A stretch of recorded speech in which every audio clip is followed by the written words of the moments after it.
ഷഫീദ്, കൂടുതൽ വിവരങ്ങൾ എന്തൊക്കെയാണ്? ഏതായാലും ഈ രക്ഷാദൌത്യത്തിൽ ഏറ്റവും നിർണായകമായ ഘട്ടത്തിലേക്ക് കാര്യങ്ങൾ എത്തിച്ചേർന്നിരിക്കുന്നു. ഇന്നലെ രാത്രി മുതൽ നടത്തിയ തിരച്ചിൽ അത് ഈ ഒരൊറ്റ കാര്യത്തിന് വേണ്ടിയിട്ടാണ്. അത് കണ്ടെത്തിയിരിക്കുന്നു. കൊല്ലത്ത് നിന്ന് ലോങ് ബൂം എക്സ്കവേറ്റർ ഉൾപ്പെടെ കൊണ്ടുവന്നാണ് ഇപ്പോൾ തിരച്ചിൽ നടത്തിയത്. നമ്മൾ നേരത്തെ സൂചിപ്പിച്ചതുപോലെ തന്നെ ഈ തൊഴിലാളികളിൽ ഒരാളുടെ മൃതദേഹം ആ ക്യാബിനിൽ ഉണ്ട് എന്ന് ജീവനക്കാരുടെ വിവരമുണ്ടായിരുന്നു.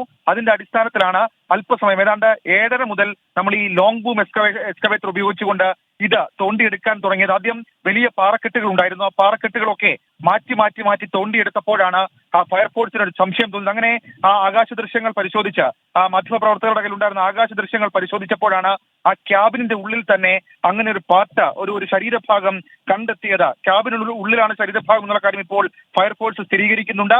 ഉടൻ തന്നെ രക്ഷാപ്രവർത്തകർ, അതായത് NDRF സംഘത്തിന്റെയും ഫയർഫോഴ്സ് സ്പെഷ്യൽ ടാസ്ക് ഫോഴ്സിന്റെയും സംഘാംഗങ്ങൾ ഇപ്പോൾ താഴേക്കിറങ്ങും. ഏതാണ്ട് 15-20 അടിയിലധികം ഇപ്പോൾ നിൽക്കുന്ന പ്രതലത്തിൽ നിന്ന് താഴേക്ക് ഇറങ്ങണം. അവിടെ വലിയ പാറക്കെട്ടുകളുണ്ട്. ഈ അപകടങ്ങൾ ഇന്ന് രാവിലെയൊക്കെ വീണ്ടും പാറകൾ താഴേക്ക് വീഴുന്ന ഒരു സാഹചര്യം ഉണ്ടായിരുന്നു. ഏതായാലും വലിയ ശ്രമകരമായ ഒരു ദൗത്യത്തിനൊടുവിൽ ഇപ്പോൾ ശരീരഭാഗങ്ങൾ കണ്ടെത്തിയിരിക്കുന്നു. പക്ഷേ നമുക്കറിയാം ഇത്രയധികം സമയമായിരിക്കുന്നു. അതിനപ്പുറത്തേക്ക് വലിയ പാറക്കെട്ടുകളാണ് പതിച്ചത്. ആ എൻ്റയർ ക്യാബിൻ തന്നെ തകർന്ന് തരിപ്പണമായി.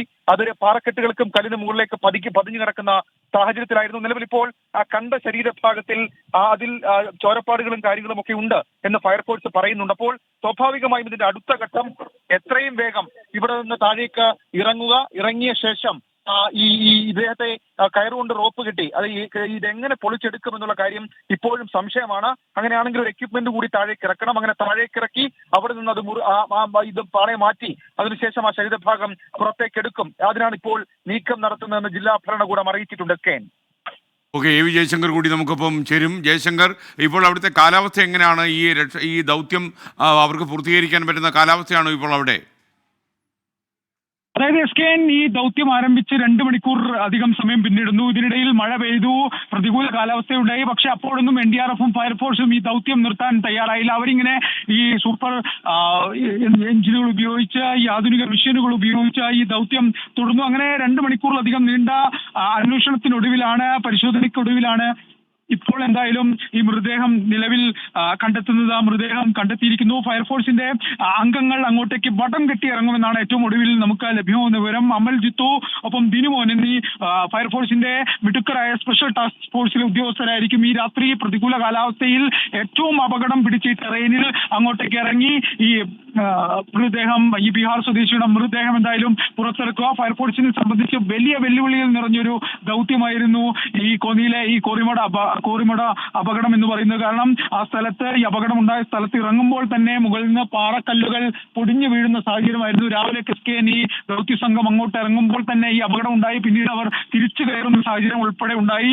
അതിനുശേഷമാണ് ഇത്തരത്തിൽ വലിയ കപ്പാസിറ്റിയുള്ള, ശേഷിയുള്ള ഉപകരണങ്ങൾ ഉൾപ്പെടെ എത്തിച്ച് ഇത്തരത്തിൽ പാറക്കെട്ടുകൾ ഉൾപ്പെടെ മാറ്റി ഒരു പരിശോധന നടത്താമെന്നൊരു തീരുമാനത്തിലേക്ക് ജില്ലാ കളക്ടർ ഉൾപ്പെടെ എത്തുന്നത്. അങ്ങനെയാണ് വൈകിട്ടോടുകൂടി 6 മണിക്ക് ശേഷം ഇത്തരത്തിൽ വലിയ ലോങ് ബൂം എക്സ്കവേറ്റർ ഉൾപ്പെടെ എത്തിച്ചുകൊണ്ടുള്ള ഒരു പരിശോധനയിലേക്ക് ഇടുന്നത്. ആ പരിശോധനയുടെ തുടക്കത്തിൽ തന്നെ ഈ അപകടം പറ്റിയ ഹിറ്റാച്ചിക്ക് സമീപമുള്ള മണ്ണുകളെല്ലാം തന്നെ അതിനുശേഷം പതിയെ അതിന്റെ ക്യാബിൻ ആദ്യഘട്ടത്തിൽ കണ്ടു. പിന്നീട് ഈ ഒരു മനുഷ്യ സാന്നിധ്യം അവിടെ തിരിച്ചറിയുന്നു. പിന്നീട് മാധ്യമങ്ങളുടെ ഉൾപ്പെടെ സഹായം ഫയർഫോഴ്സ് തേടുന്നു. അതായത് നമ്മുടെ ഉൾപ്പെടെ ഡ്രോണുകളിലെ ദൃശ്യങ്ങൾ ഫയർഫോഴ്സ് പരിശോധിക്കുന്നു, ജില്ലാ ഭരണകൂടം പരിശോധിക്കുന്നു. അങ്ങനെയാണ് എന്തായാലും ഏറ്റവും ഒടുവിൽ മറ്റൊരു മരണം കൂടി സ്ഥിരീകരിക്കുന്നത്. ഈ കോറി അപകടത്തിൽ 2 മരണവും, അപകടത്തിൽപ്പെട്ട 2 തൊഴിലാളികളും മരണപ്പെടുന്നു. ഇപ്പോൾ ഏറ്റവും ഒടുവിൽ ബീഹാർ സ്വദേശി അജയുടെ മരണം എന്തായാലും ജില്ലാ ഭരണകൂടം സ്ഥിരീകരിക്കുന്നുണ്ട്. ജില്ലാ എക്സിക്യൂട്ടീവ് മജിസ്ട്രേറ്റ് കൂടിയായ ജില്ലാ കളക്ടർ സംഭവ സ്ഥലത്ത് തെരച്ചിൽ തുടങ്ങിയ ഘട്ടം മുതലുണ്ടായിരുന്നു. അദ്ദേഹം അവിടെ തന്നെ തുടരുന്നുണ്ട്. എന്തായാലും ജില്ലാ ഭരണകൂടവും ഫയർഫോഴ്സും മരണം സ്ഥിരീകരിക്കുന്നു. ഈ 28 മണിക്കൂറിലധികം നീണ്ട തിരച്ചിലിനൊടുവിൽ ബീഹാർ സ്വദേശിക്ക് കേരളത്തിൽ ജീവിക്കാൻ വന്ന സ്ഥലത്ത് ഈ അപകടത്തിൽ ജീവൻ നഷ്ടമാകുന്നു എന്ന വലിയ വേദനയുള്ള സംഭവമാണ്. വേദനയുണ്ടാകുന്ന വാർത്തയാണ് ഇപ്പോഴെന്തായാലും നമുക്ക് പങ്കുവെക്കേണ്ടി വരുന്നത്. ആ മരണം സ്ഥിരീകരിക്കുന്നു. ഫയർഫോഴ്സ് ഉദ്യോഗസ്ഥർ അല്പസമയത്തിനകം തന്നെ, നേരത്തെ ഞാൻ സൂചിപ്പിച്ച ഉദ്യോഗസ്ഥർ അല്പസമയത്തിനകം തന്നെ താഴേക്ക് റോപ്പ് കെട്ടിയിറങ്ങും.